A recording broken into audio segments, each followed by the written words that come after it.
yan cherry picking? You are implementing the warrant of arrest under Article 58. We do not recognize that anymore because we believe that ICC has no more jurisdiction. But granting for the sake of argument that it has jurisdiction, we can also invoke Article 59. Anong nakasabi dyan? At wala kayong pinapakita pang lawful basis para arestuhin ito. So ba't kami magko-coordinate sa inyo? Kayo mag-coordinate sa amin. Hindi po pwede na itrata siya parang manok at dadalhin mo doon sa Netherlands na hindi mo idaan sa korte. Kalukuhan yan, kagaguhan yan. Attorney Yvette, ano po ang masasabi ninyo? Ito, kailangan pong marinig ng lahat ng mga kababayan natin dahil yun po yung isang katanungan nila noong pa that was last week.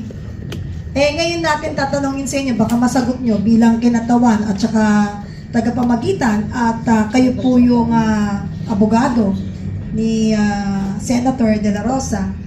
Sa nangyari po last week, ano po ang masasabi ninyo sa naging desisyon ni former Senator Soto sa pakikipag-ugnayan niya di umano sa NBI, sa OSA, Office of the Sergeant of Arms, sa pagpapatupad ng sinasabing warrant of arrest?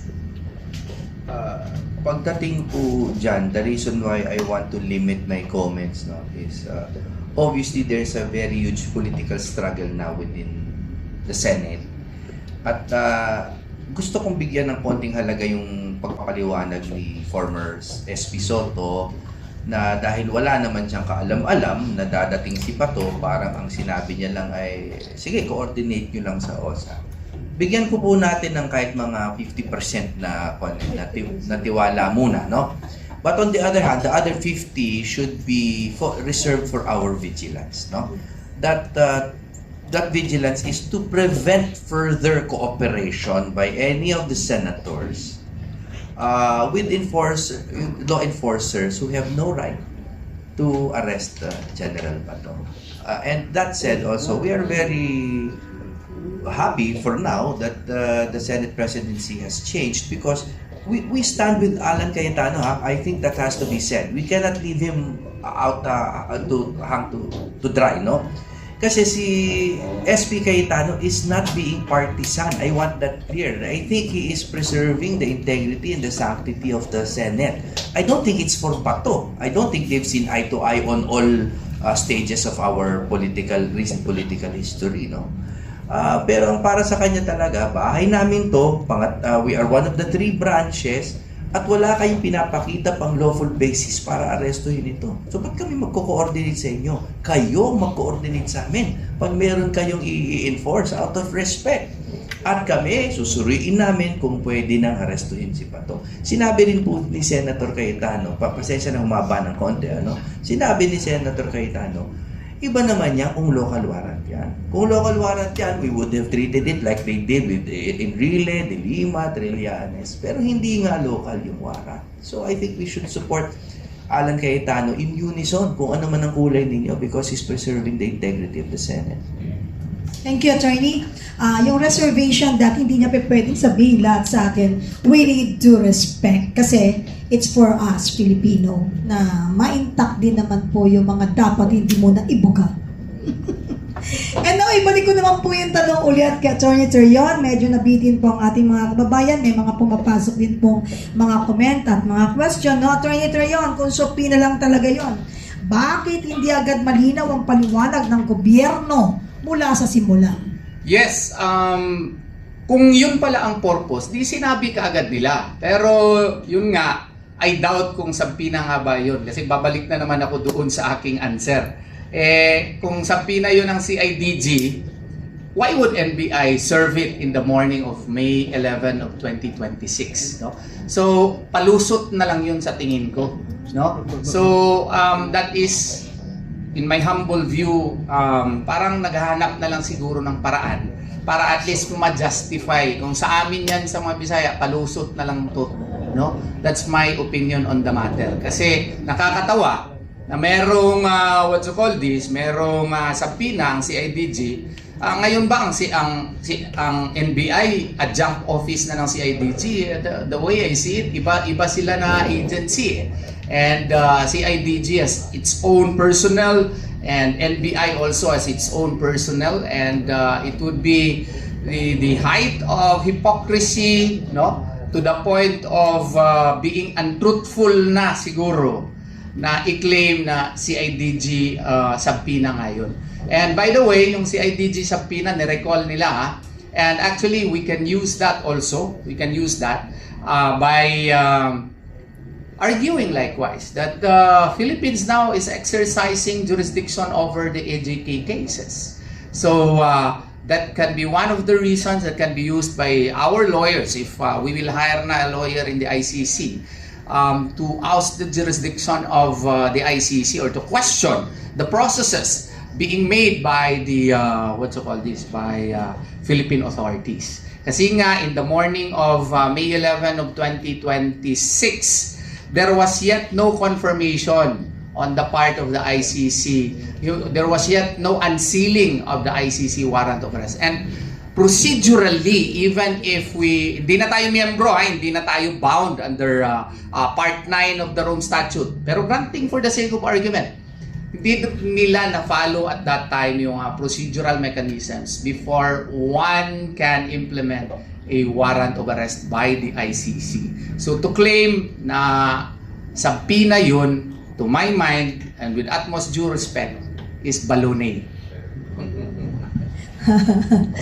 Thank you, Attorney. Attorney, alam niyo bago magdeklara po ang ICC na naka-unseal na po yung warrant of arrest ni Senator Bato de la Rosa, nagkaroon po ba ng pagkakataon na naniniwala rin kayo na may arrest operation talaga?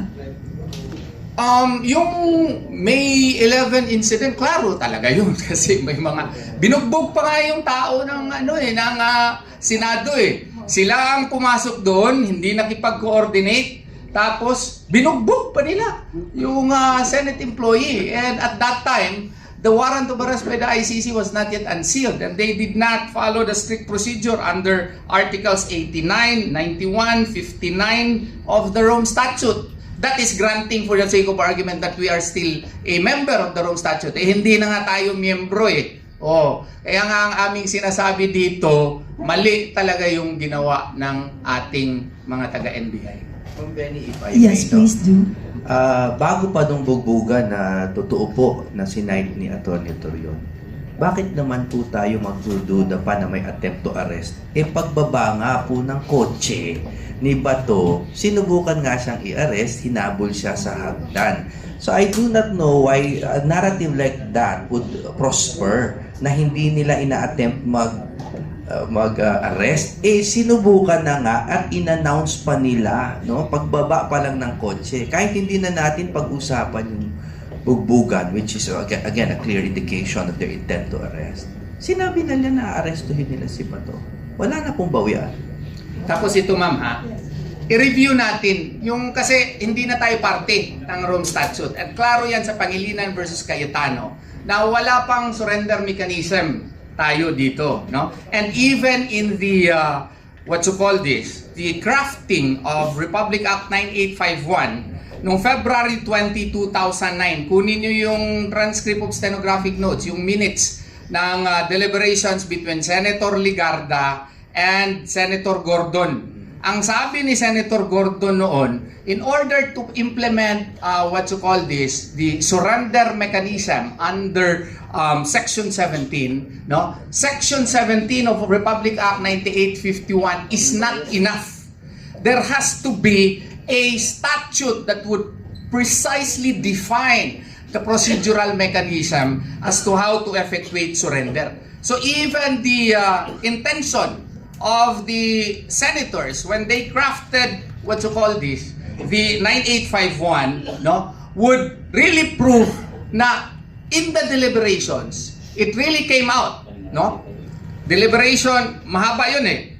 During the time when Senator Ligarda was throwing questions at Senator Gordon, lumabas po dun na it's not enough. RA 9851 is not enough. And even if we base Article 59, hindi na tayo miyembro niyan. Kalukuhan niyang sinasabi, kagaguhan niyang sinasabi na you would not anymore invoke Article 59. Ano ba yan, cherry picking? You are implementing the warrant of arrest under Article 58. We do not recognize that anymore because we believe that ICC has no more jurisdiction. But granting for the sake of argument that it has jurisdiction, we can also invoke Article 59. Anong nakasabi dyan sa paragraph 1? Oh?